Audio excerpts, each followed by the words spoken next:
Salam, selamat pagi Bapak Ibu Saudara yang terkasih di dalam Tuhan, Jemaat Gereja Kristen Kalam Kudus Ambon. Kita bersyukur pagi hari ini kita dapat berjumpa kembali dalam sapaan pastoral Gereja Kristen Kalam Kudus Ambon. Sebelum kita membaca firman Tuhan dan merenungkannya, saya mengajak kita semua untuk berdoa terlebih dahulu. Mari kita berdoa. Bapa kami yang di surga, kami mengucap syukur kepada Tuhan atas kasih, anugerah dan kebaikan Tuhan, atas berkat Tuhan, atas kesempatan yang Tuhan berikan kepada kami, sehingga kami diberikan waktu untuk melewati hari-hari kami, dan terutama sepanjang hari ini. Terima kasih Tuhan. Sebelum kami memulai segala aktivitas kami, sebelum kami memulai kehidupan dan kesempatan yang Tuhan berikan kepada kami mau belajar kebenaran firman Tuhan. Kiranya Tuhan memberkati, sehingga lewat pembelajaran firman Tuhan ini, kami boleh diteguhkan, kami boleh dikuatkan, dan kami boleh senantiasa terus dituntun oleh Tuhan untuk hidup seturut kehendak dan rencana Tuhan. Berkati firman-Mu pada pagi hari ini Tuhan. Dalam nama Tuhan Yesus kami berdoa dan mengucap syukur. Amin. Bapak Ibu Saudara, pagi hari ini saya mengajak kita semua untuk membuka Alkitab kita yang terambil dari 2 Tawarik pasal 16 ayat 7 sampai yang ke-9. 2 Tawarik pasal 16 ayat 7 sampai 9, demikian firman Tuhan. Pada waktu itu datanglah Hanani pelihat itu kepada Asa, Raja Yehuda. Katanya kepadanya, karena engkau bersandar kepada Raja Aram dan tidak bersandar kepada Tuhan Allahmu, oleh karena itu terluputlah tentara Raja Aram dari tanganmu. Bukankah tentara orang Ethiopia dan Libya besar jumlahnya? Kereta dan orang berkudanya sangat banyak.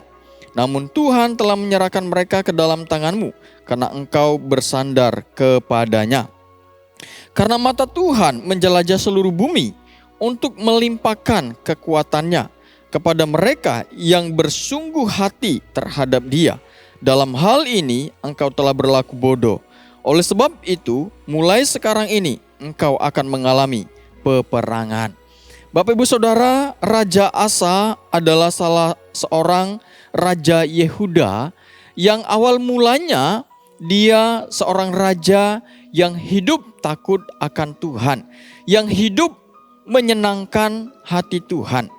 Tetapi di dalam perjalanan kehidupannya, akhirnya Asa berubah tidak setia kepada Tuhan. Di mana firman Tuhan mengatakan bahwa Asa tidak lagi bersandar kepada Tuhan. Asa tidak lagi takut akan Tuhan. Asa tidak lagi hidup bergantung kepada Tuhan.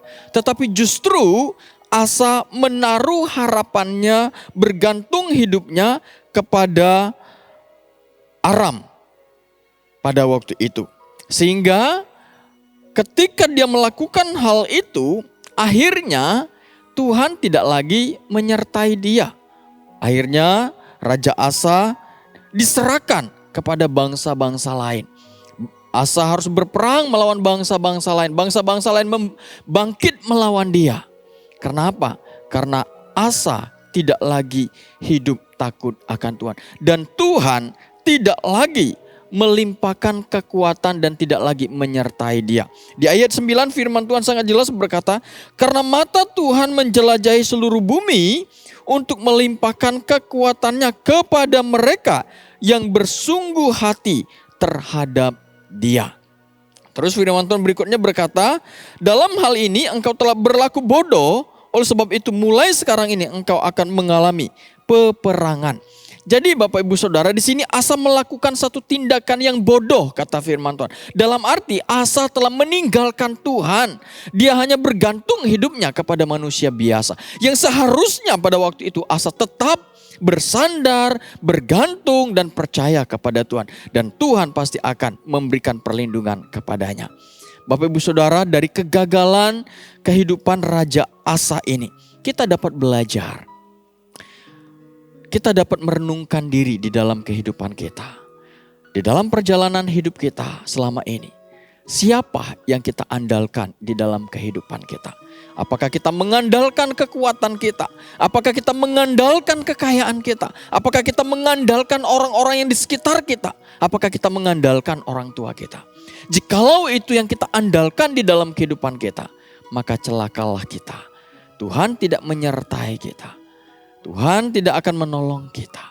Tetapi di sini kata firman Tuhan, setiap orang yang bersungguh hati, dalam arti setiap orang yang percaya kepada Tuhan, yang mengandalkan hidupnya kepada Tuhan, yang bergantung hidupnya kepada Tuhan, maka mata Tuhan dikatakan menjelajahi seluruh bumi.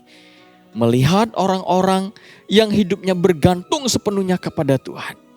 Dan orang yang bergantung kepada Tuhan, pasti akan Tuhan berikan kekuatan. Pasti akan Tuhan berikan perlindungan.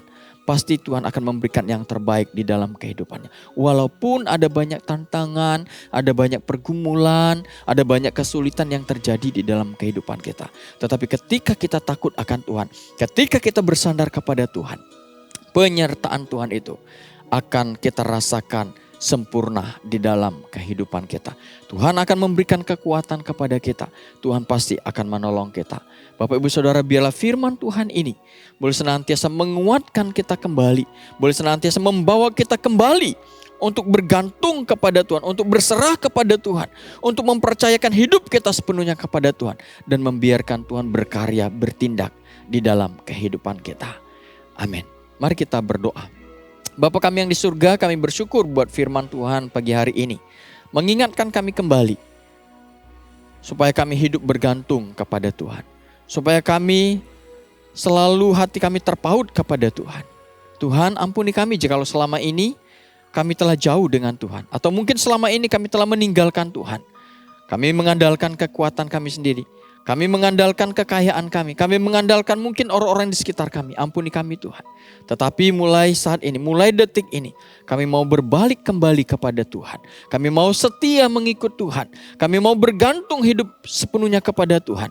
Dan membiarkan karya Allah itu bekerja sempurna di dalam kehidupan kami. Kami percaya Tuhan, ketika kami setia kepada Tuhan, ketika kami mengandalkan Tuhan, maka Tuhan akan selalu menopang kami. Tuhan akan menolong kami. Dan Tuhan pasti akan memberikan yang terbaik di dalam kehidupan kami. Terima kasih Tuhan, sepanjang hari ini, biarlah anugerah Tuhan itu nyata dalam hidup kami. Berkatilah kami dalam kesehatan. Berkatilah kami dalam pekerjaan. Berkatilah kami dalam usaha kami.